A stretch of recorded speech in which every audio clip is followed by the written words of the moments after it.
Hi, I'm here with Dr. Sibthorpe, and we're going to answer some more of your very important questions that we've been getting on the website. Ready? I am. Far away. Okay. Miranda is asking, my temples are somewhat hollow due to my bone structure. I'm only in my 20s, so I don't think it's from aging. Would you recommend fillers for me? So I think that does rather depend on an assessment, a good assessment, because some patients may have hollow temples. History is important. Have they had eating disorders? Have they lost weight? Is it a genetic thing? Is it something that we're born with? Typically we see hollow temples as we get older, and that's how we would treat with a filler.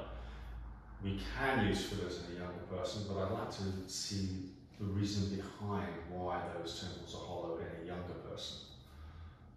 But yeah, we could certainly use some filler in those areas.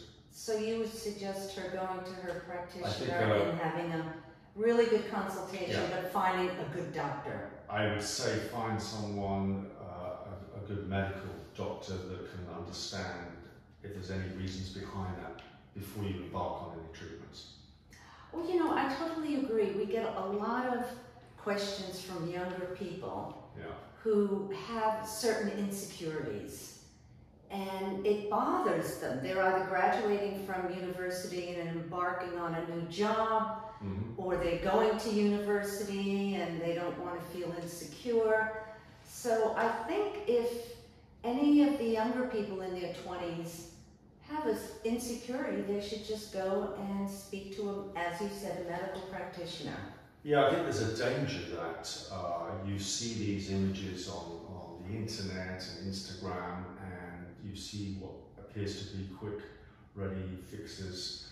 But I think that's most important is you try and understand what's behind that. Is there a cause? Is there a medical reason for that? Certainly before you embark on any treatments. That's part of that history taking, that assessment. I think that's very important. So do I. Yeah. I hope everybody's listening. Bill is asking, my main problem is my profile, which is making me feel very insecure. I have a recessed chin and jaw. How can I correct this? I'm in my 20s.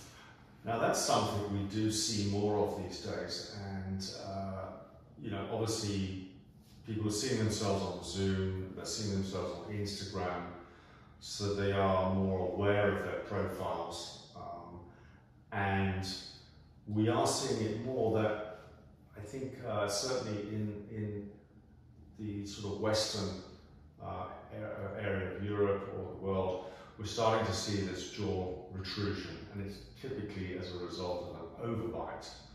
And so what happens is you tend to lose the chin. It sort of recedes almost into the neck as an appearance. And if that's the case, there's a sort of weak chin is how people might perceive that. And certainly, you know, you can use fillers to enhance and provide projection. But again, you've got to see someone who knows what they're talking about. You want to see, is there any dental issues, any problems with the teeth. I have one patient actually who has that very issue and has in fact had an accident in the past and has had some surgery here, is now left with a jaw protrusion. So in fact, in his case, whilst we're using some fillers to try and project that, we're not getting as much projection as perhaps would be useful. And so that may be something, you know, that is best that he sees a maxillofacial guy who considers more permanent chin implants, or gets to understand more of the post-trauma surgery that he had done. Is there any other issues going on? Again, we're looking at imaging to see what's occurring underneath the skin. However, do you have younger male patients that come Yes. and on a superficial level? Generally, for the majority of patients, we are using fillers just to enhance a little bit here to provide some projection, and also to strengthen this jawline, very important in men, and again, there's a difference between the female and the male as to how to approach this, because generally the females have a narrower chin, the males have a much wider chin. So again, knowing these key differences is important again before you start treating or as you're treating these patients as well. Okay. Emma is 32 years old and would like to know if Botox can help with her downward lips, downward corners. You mean this? Yeah. Yeah. So Botox can help with that. There's a muscle here called the depressor angularis, or the DAO, and sometimes that will pull the corners of the mouth down. If they have good muscle tone strength that's actually doing that, then yes, a Botox injection either side will relax that muscle and allow that to be lifted. Again, know your anatomy, because it's an advanced technique. This muscle here is surrounded by other muscles, so if you happen to hit the wrong muscle, you can get some very distorted looks. You know, the accuracy of that injection is very important. No, but there's nothing worse than having a downward smile. You don't want to make it worse. No, you don't want to have a droopy side going down on one side. Okay. Yeah. Wendy wants to know if Botox can change the shape of your eyes. I've never heard of that. Yeah, I have heard of that. I've seen it occasionally, but if you have too much Botox around the eyes, you tend to get some closure. It tends to make the eyes look a little bit more closed. And so again, you know, approaching these treatments with a sort of less is more approach and building up through accurate record keeping so that you understand how a patient reacts to certain products or treatments is very important. Well, since we're on the topic of Botox, can you have too much Botox? I think you can. I think that looking like you're a rabbit caught in headlights, you've got that frozen forehead, particularly you can see that where patients have treated here, nothing moves. They've got it compromises a lot of your expressions, your emotions. If you're freezing this area particularly. The other thing is that this anatomy of the frontalis muscle here, this is what this forehead we're treating, varies from individual to individual. So quite often people will recruit other muscles. So you may see what I call these sort of comma curves or other lines appearing on the outside. So when you're treating foreheads, go very lightly and do the reviews. You may have to do some adjustments or fine adjustments as well. But I think, yeah, I think that over-treating Botox is not a good idea. The frozen look is surely got to be out by now. Okay. Diane, hello. Diane is 53 years old and has recently lost weight. She's not happy with the loss of skin elasticity on her face, the loss of the elasticity. What would you recommend to correct the folds around her mouth and under her chin? So it seems like it's all in this area. Down here. So there's a couple of things going on. How old is she? 53. 53. So you're getting to that age where we're starting to have age changes. You're having volume loss, you're having laxity of tissue, you're having descent of tissue. Then you combine that with weight loss as well, so you're losing more volume, more fat from the face. So again, a good assessment is important. Yes, you can use fillers. You're going to have to think about whether that volume loss in the face, is it deep, is it superficial, is it a combination of both? Because you're going to have to treat and look to treat it that way. But again, if it's volume loss at a deep level, the temptation is to put filler in there, but it's very easy to overdo that.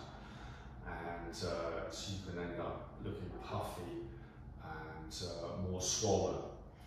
And I think the other important thing is to understand what's behind that weight loss. we're back to, you know, a good medical history, a good examination, understand a little bit more about that, what's behind it. Sorry. What about, we get a lot of questions from women asking, could you mix fillers? Can you mix different brands of fillers? Different types of brands. Yes, you can. Typically we do. I find myself through 20 years worth of practice that you have particular products, filler products that you know are very good for certain areas, and so I tend to cherry pick so that you know, if I'm looking to get support, if I'm looking to get lift, if I'm looking to get volume, we're going to use a much thicker filler, but I might find that in one particular brand, whereas when I'm coming down to refinement work and we're looking to work in other areas of the face that are very delicate, then I'm going to use a different brand. A classic would be, you know, the neck, for example, the décolletage. We use much finer fillers there. We tend to use much finer fillers around the mouth, in the lips. Tear troughs, we tend to use much finer fillers generally. So that I find that you can, you know, particular fillers are very good at doing certain things, and they tend to come from different brands. I found over the years on the whole. There is also a combination filler now out called Harmonize or Harmony CA, where they have combined a stimulatory type of filler with a traditional filler, and they work in different ways, and they've now put the two types of product together in one packaging. So that's a new one that's out. Oh, I'm dying to try it.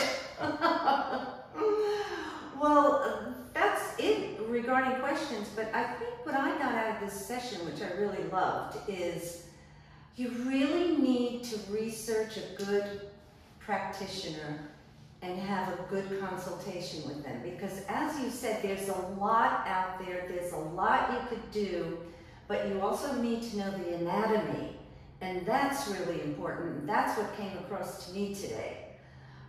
So I'm urging everybody to take Dr. Sibthorpe's advice and go to, do your research, and the credentials are important, correct? Yeah, what credentials should a doctor have?